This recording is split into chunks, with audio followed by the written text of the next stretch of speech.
Emily, thank you so very much. And Dave Matson, as always, a great lead in. And for those of you who are listening to Dave, I took a couple things away there too. He had some great information, some great data, some great statistics. And some of it, as we look at it, might give us a little cause for pause unless we had a plan, unless we had the strategy and tactics to overcome them. And I hope to give a few of those to you today here. One of the big takeaways I have from Dave that kind of leads into this presentation is that salespeople don't have to go it alone. When we have to do pre-call planning, but we have all of these resources around us. And the sales manager we're going to talk about today is our greatest asset. It's the linchpin to success. It's the way we're going to accelerate success. So stick with me. These 25 minutes are going to go by really, really quickly. And I look forward to this time I have with you here today.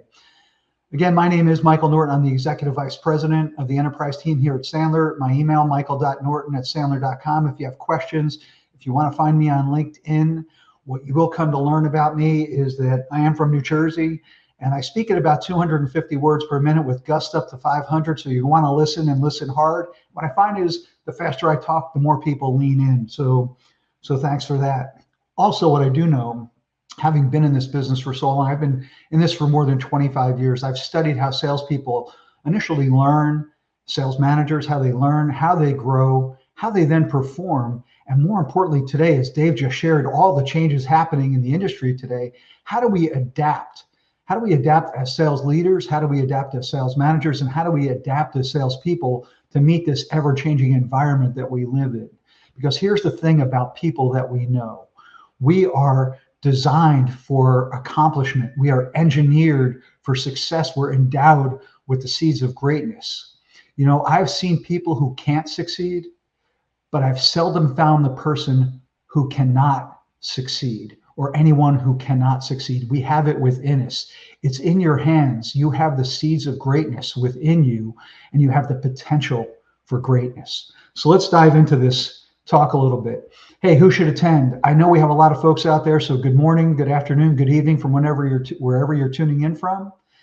If you're a salesperson, you're going to want to stick around, even though I'm going to talk about sales managers, because you're going to want to know how the best way to interact with your sales managers and pick up some tips to maximize their relationships. For you, the frontline sales manager, this is really all about you, so stay tuned. For you as a senior sales leader, whether you're a CRO, EVP, SVP, VP, anybody else on the team, whether it's product or enablement and rev ops, marketing, please stick around because you're also going to see how the frontline sales manager needs all of you to really meet with success in their journey here. And today, in the short amount of time that we have together, we're going to cover three quick questions. Are we focused on the right assignment? Are we embracing the nature and purpose of our role? And do we appreciate our influence inside the company with our clients beyond our role and our title? Those are the three things we want to tackle here today. So let's dive into that first one. That first one is going to be about our assignment. But before we do, you all know what this is, right? It's a Rubik's Cube. How many of you, if you want to put it in the chat, you know actually how to do a Rubik's Cube? You've figured it out. You've either gone on YouTube, you've figured out the hack, or you just really know how to do it. Because that's what it comes down to. Is it a hack or do you know it? And either way, if we're going to hack it or we're going to know it, we're going to get to the point where we really have that solution and we can do it over and over again. I love watching some of those videos on YouTube where you see people completing this in like 9 or 10 seconds, right? It's incredible, but they know it. They know what they're doing. And today, as a sales manager or salesperson, sales leader, I want to give you some of those hacks and maybe a way that you incorporate this into your own work and you really do know it going forward. As Dave said, maybe there's going to be some things in here you could apply immediately this afternoon after this virtual conference. So the first question, are we focused on the right assignment? Well, here we are in football season, so it's a perfect analogy, perfect timing. You know, I don't know about you, but if I'm going to be home getting ready to watch a big game, or I'm going to go to the stadium and go, watch my favorite team play, I never say to my family who I'm going with or my friends, man, I can't wait until they get into that huddle. I can't wait to watch the huddle. But we don't do that. We don't go to the game or watch the game to see the huddle. What happens in the huddle is the more important thing. The huddle is where the assignment is given, whether that's an offensive huddle, a defensive huddle, or the special teams huddle. Let's just think about it on defense. If you're a defensive back and a wide receiver gets behind you and they throw the bomb and it's complete and it's a touchdown, they've missed their assignment. If we're on offense and we're in the offensive huddle and our favorite quarterback is back in the shotgun position and they take the snap and they only take a few steps rolling to their right and they get pancaked, they get sacked, somebody on the offensive line or a running back missed their assignment. They missed the block. And on special teams, if they return a kickoff or a punt, we know somebody missed their assignment, right? So our job as sales managers, do we really understand what our assignment is? And that's where I want to focus this first part of our conversation, because there's three things, and I'll ask you either to take these as notes or screenshot this slide, because it's only three things that you really want to focus on. How do you motivate your people on a daily, weekly, monthly, quarterly, annual basis to get the most out of them? How do you equip your sales managers, and how do sales managers, you as a sales manager, how do you see this as your own business? How do you see your team as your own business, right? And how do you scale that business for success? How do you scale those individuals for success? And this last one is a big one because we all know it happens. We want to help them win deals. The key word there is help them win the deals. We all know what it's like to put the cape on, the superhero costume, jump in and try to win the deal for them. Our job as sales managers is to win the deal with them, to help them, equip them to be able to win more deals, win more often. And it starts with this. It starts with the KPIs on your team that drive measurable and significant impact. What do I mean by that? What I mean by that is that every one of us, everybody on this call, when we're trying to get better, if we netted it down to something, we're either trying to increase something, improve something, expand something, or reduce something. And what does that mean for us in sales? If we're looking at a sales organization, for me and my team, if I'm looking at increasing something, I'm looking at increasing revenue, or maybe we're under a real big push to get net new logos, average deal size, or average sales price.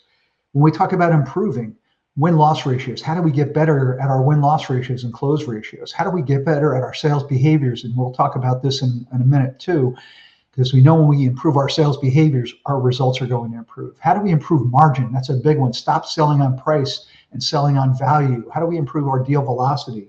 And this next one can't be understated. When we're looking at talking about expanding and getting better at upsell and cross-selling, too often we find our sellers being single-threaded, having one point of contact. How do we help them go higher, wider, and deeper inside of an organization to build broader relationships? And here's another one we're talking about expanding. Anybody who's been in sales for a while knows this. The fastest way to net new business is asking for referrals, but we don't do it. And why don't we do it?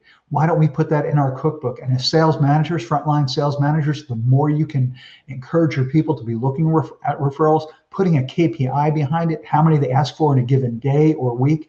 I had one of my sellers last week. She was so excited. She sent me a Teams message at the end of the week, Cindy, and she said, "Hey, just want to close out the week with I got 3 new referrals this week." Referrals are huge.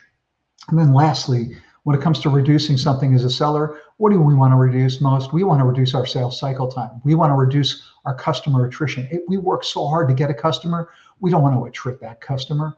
And then for sales managers, the cost of turnover, an empty territory, an empty patch. We want to slow down or reduce that sales rep turnover. And our job as sales managers is to accelerate the success so that they stick around and they get the wins that they're looking for. So let's jump into this a little bit more. So here's something I'll share with you. Where is the greatest opportunity for sales impact on your team? I'm going to share this with you. Is it filling the funnel? Meaning, are they generating enough net new opportunities and establishing trust? Are they qualifying and disqualifying properly, building relationships, understanding client needs? Is it the deal velocity? Meaning, are they delivering a value prop? Are they quantifying ROI? Because the last one, qualification without quantification is meaningless. Just to qualify somebody, what are you going to do with that information? If you want to convert that to a sale, and you heard Dave talk a lot about, the giving or the telling or the sense making. Sense making is quantifying that ROI for them. And how do you help them overcome objections? See, at Sandler, we don't believe that a salesperson can actually overcome objections. We can help our prospects become self-aware about the problem and overcome the objections for themselves. And then this last one, winning more deals, navigating the deal, managing procurement if that's something that you have to do, or negotiating to close, to win and win more often. So here's the thing. I traveled a lot prior to COVID. Obviously, we all took a break during COVID. And now we're getting back to traveling. But I sit on airplanes a lot and I meet a lot of different and interesting people. And a lot of times I meet salespeople, sales managers, CEOs of companies. And I ask them this just as we get to know each other. I'm like, hey, can I ask you a question? If you can look at your sales organization and you can have the greatest impact by improving one area, whether it's the beginning, filling the funnel, the middle, qualifying or disqualifying, or advancing the deal through deal velocity, or maybe they're good at all three of those and it's just proposing, closing, and pushing the deal over the finish line. Where could you have the greatest impact? And initially they will say all of them, and we'll laugh and I'll say, yeah, but if you really had to think about it, I wonder if you could think what the answer might be. 90% or more will tell you qualifying or disqualifying, talking to the right person at the right time about the right problem, and they have the right budget. If we can nail that part and not spin our wheels on deals that are not there, we have a much greater chance for success. Now let's shift that to the sales manager. Where is the greatest opportunity for sales management impact? When you think about this, as we talked about the assignment, motivating your team, inspiring performance excellence, scaling for success, leading your sales as a business process, owning it as your own business, or winning more deals and helping win more often, creating effective growth strategies. Ask the same question of a salesperson, a sales manager, and a CEO. Where do you think they land on this? I'll tell you where they land on this. It's landing on scaling for success. They want the sales manager to have autonomy. They want them to look at their team as it's their own business. We always hear it as commissioned salespeople. Hey, think of your patch, think of your territory as you're running your own business. Well, when you talk to your sales leaders or you talk to your CEO, they're hoping that their sales manager, their frontline sales managers, really takes ownership of that business. So here at Sandler, we have something called the Sales Leader Growth Series. And whether you're here because you were invited by somebody from our awesome Sandler network or you were invited by somebody from our enterprise team, you may or may not have already heard about the Sales Leader Growth Series. But I'm going to give you something here. This is magic. If you haven't had a detailed conversation with your Sandler network person, your franchisee, or one of your coaches or trainers, or want somebody from our enterprise team, just pay attention real quick here to this slide. Because everybody gives coaching a lot of lip service. A lot of people think, hey, I'm doing coaching. I'm coaching my team. But are they really? The first thing we want to do for frontline sales managers is equip them to really embrace their role and their style. How do they coach to success? How do they have the strategies and the tactics to truly coach and not just tell? There's a difference between telling somebody what to do and coaching somebody through how to do something. And here's this next one. Building an operating framework. Any leader inside the organization, anybody in any department, not just sales, we all need that operating framework, standards that we can operate from. If not, we're just all going catch as catch can and willy-nilly and just doing it the way we think we should do it, right? We're winging it. And then this last one builds upon both of those, the strategic coaching. How do we get really strategic and tactical about how we help our salespeople grow? This next one may or may not be important to you. Maybe you're part of the hiring team. Maybe you're the hiring manager at times. But how do you navigate the candidate process and the interviewing? How are you really at interviewing to make sure that you are securing the best candidate? As we get to that securing the best candidate, you may have 3, 4, 5 finalists that you're really looking at. But how do you really look in and say, this person is going to be the best performance fit, the best culture fit for the team. This is the person that I really want. And then how do you secure that candidate? And lastly, when we bring people on, how are we onboarding those folks on our team when they first come on to maximize their productivity, accelerate their success? Because when we do that properly, they will stick around. This is where you will reduce that sales rep turnover. And then how are you everboarding them to make sure you're retaining that top talent? Here's the ticket. Here's the magic part about retaining top talent. When you have top talent, that top talent, those top performers in turn are going to attract other top performers to want to be in your company or be on your team. So that's a really important one. And then this last piece, managing sales performance. If you're a frontline sales manager, all 3 of these will make sense to you. Coaching client meetings, Again, not putting the cape on, not jumping in to win the deal, but coaching our sellers on how to really appropriately run a client meeting. As you heard Dave Mattson talk about pre-call planning, if there's going to be team buying, there's got to be team selling. How do you make sure you're coaching that client meeting effectively, even if you as the frontline manager can't be with that rep and the team that's going to be in front of the client?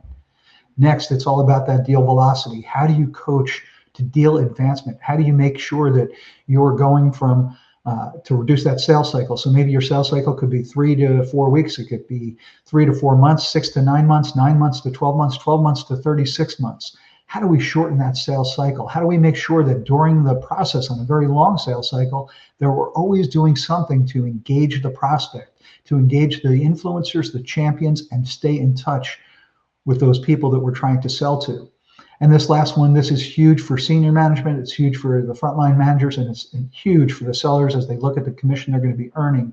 How do we look at our pipeline and optimize our pipeline, looking at those opportunities that give us the best opportunity to close and win? Again, if you haven't heard about these programs, these chapters, talk to the folks who have invited you to this seminar, talk to the folks who are part of our enterprise team, and we'll get you more information about this.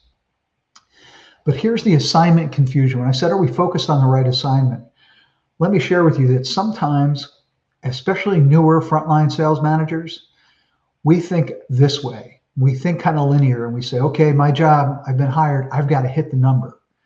Now, whether I'm hitting the number or not, especially if I'm not hitting the number or somebody on my team is not hitting the number, I have to really start paying attention to those results. I really have to start watching those results. And then I've got to start managing the behaviors if the results aren't there. And then I have to start focusing on what else my people need. Well, we think that's backwards. We think that's backwards. What we want to do is we want to focus, the assignment is focus on your people. What do they really need? Each one of them is an individual. What does each individual on my team, whether I'm managing 4 people, 8 people, 10 people, what do my people need as an individual to succeed? Managing their behaviors first before we're measuring results. We call that at Sandler a cookbook. Do they have the right cookbook? Are they doing the right things day in and day out to advance opportunities? When they're doing that, and if they're doing that properly, and we're managing those behaviors and holding them accountable, inspecting what we expect, then we can measure the results that they're delivering. And then when that happens, we celebrate the number. It's not just about hitting the number, it's celebrating the number. Big deal, small deal, middle deal, whatever it is, we get to celebrate the number together. Now, here's what I want to ask you. When you think about the best manager that you've ever worked with, was a peer to you that you have observed, it's maybe a neighbor who's a sales manager and they share with you some of what they do, who is the best sales manager that you ever worked with? And when you think about that for a minute, did they follow the top line, right? Where it was just about hit the number, hit the number, hit the number, whatever you need to do, hit the number. Or was it the bottom light blue line where they're focusing on the people, managing their behaviors properly, measuring the results, and then with you celebrating the number? That's where we separate the confusion. That's the path that we want to be on. And let's take a little bit deeper look at that. Because here's where we get into, are we embracing the nature and purpose of our role as a sales manager?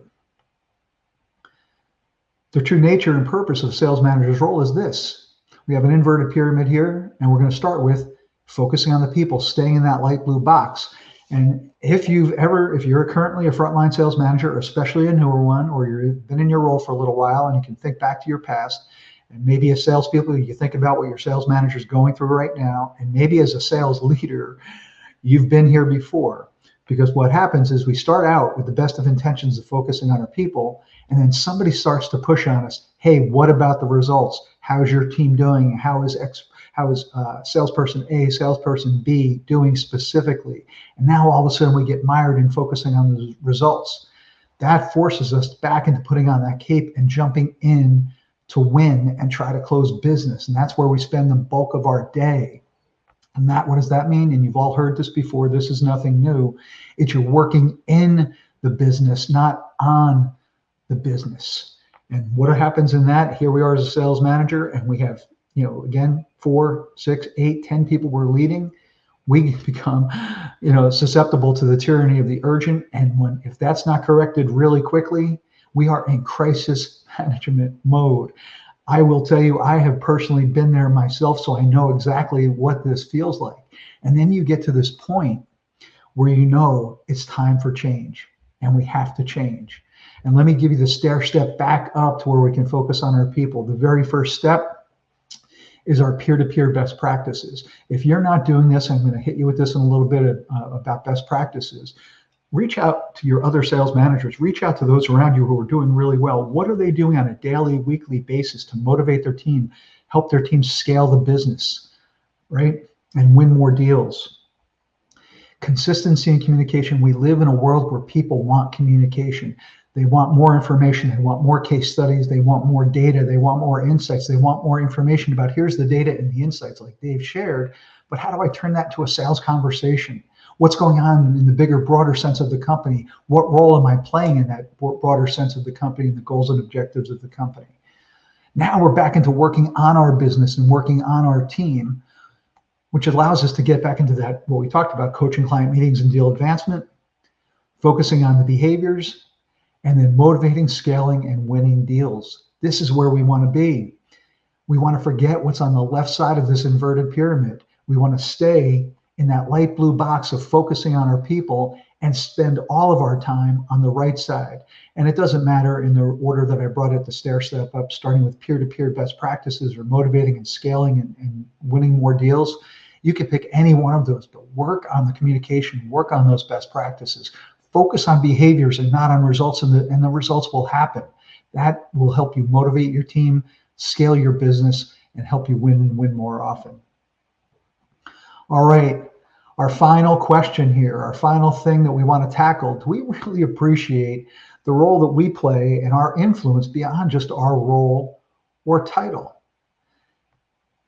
And so, this talk is about sales managers, and I know we have people who are salespeople, sales leaders, people from product, and people from enablement and operations. And I don't mean to offend anybody with this, but I will tell you, in my 25 plus years of doing this, the sales managers are the hardest working people in the company. I'm going to prove this to you in just a second.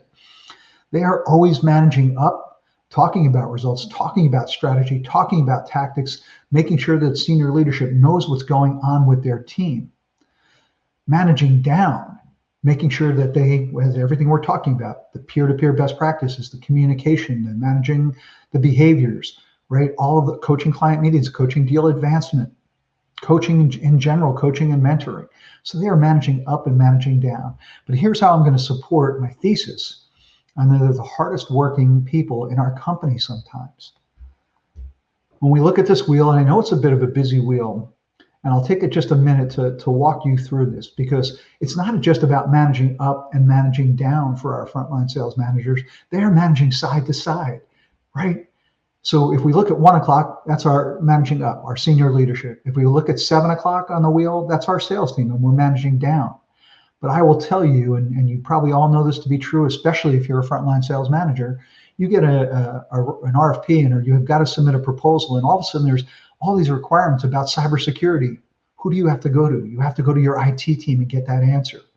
You may have had a prospect say, hey, look, yeah, I really need it, but unless you could deliver it in this time, I have to go with somebody else. And you have to call up your delivery team, your implementation team, and say, hey, I really need a favor here. What can we do to make sure we can meet the timelines of this person? And that frontline manager is managing that opportunity. Sometimes when it's product, we may need, to customize some specifications, meet some different requirements. We have to call our head of product and say, hey, listen, my sales rep has an opportunity. We just have to make a couple tweaks and changes. Do you think we can do that? What's it going to cost? And how do we plan for that? I'm going to come back to our sales manager peers in a minute because I want to finish with that one. People and operations, right? Our human resources folks, when we're looking at hiring more people, adding people to our team, we count on human resources. We count on all of operations, right? It's always, hey, is it sales and marketing? Is it sales and ops? We are all one team. We all have to come together as one team. So a sales manager is also managing those relationships. How about when you get a deal where it's, hey, I need some special pricing here. I'm going to have to go below a certain standard that we have. I'm going to have to call my finance team. I'm going to have to call the CFO or somebody in the finance team and say, let me tell you about this deal. I know I don't want a discount, but in order to win this deal, I'm going to need a few extra points here. Can you help me out? Can you help me figure out how we price this properly? And then enablement and rev ops. You talk about the right arm to a frontline sales manager. Frontline sales managers, if you have an enablement team or a rev ops team, if you are not leaning 100% on them for help, I am so blessed that I have a rev ops person, an enablement person to just help me with everything that I need to do. I'd be lost without them, truly. And then marketing. We just had a situation this week where we had a couple salespeople come up with a really great idea for a new marketing piece that they wanted to send out based what's happening on all the adaptation and changes in the industry and getting the attention of senior sales leadership. We go to marketing and say, hey, can you help us create a new piece of collateral? Right? So a sales manager is managing all of those things in addition to managing their team and managing up.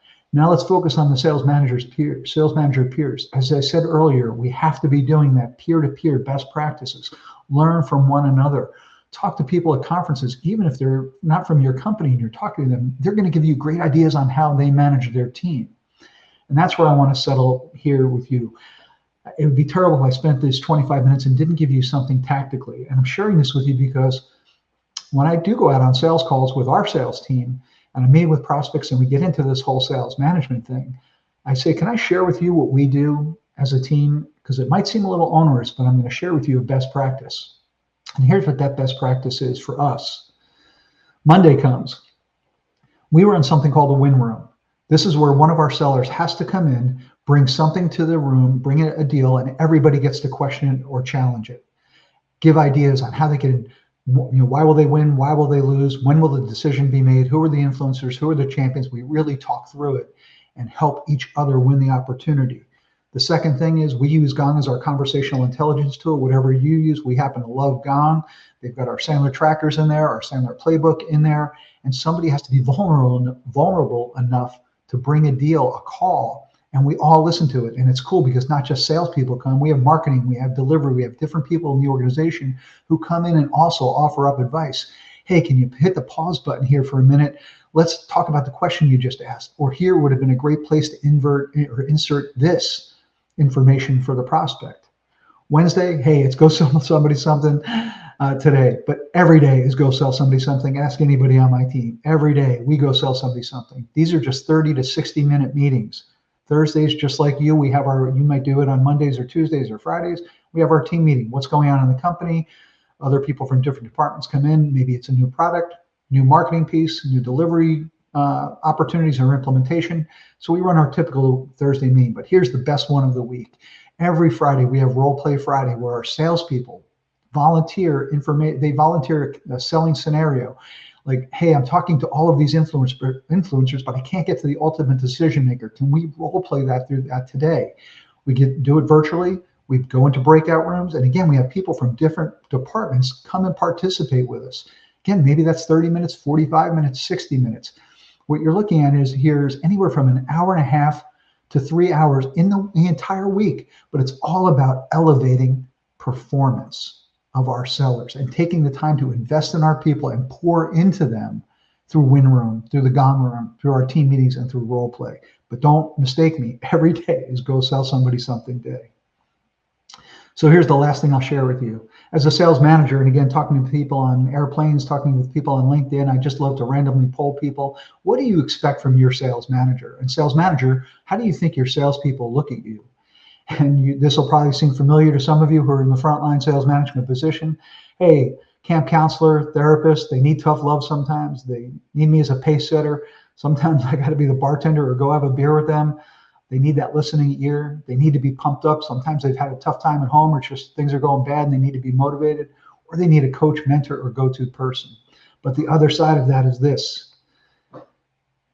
They will, from you as the frontline sales manager, they're going to adopt the mission, vision, and values of the sales manager and the team that align with the mission, vision, values of the company. Your beliefs will start to become part of their beliefs. Your work ethic will be their work ethic. Your own personality is going to bleed into your team. The respect will go both ways. You have to respect everybody on your team, and you're going to gain their respect. Respect is earned. It's not given. And then they become goal-oriented, results-driven, and have a winner's attitude. So with that, I'll just remind you, this is where we want to spend our time, folks. Focus on our people. Do everything on the right side. Screenshot this if you want. Take the notes. Send me an email. Hit me up on LinkedIn.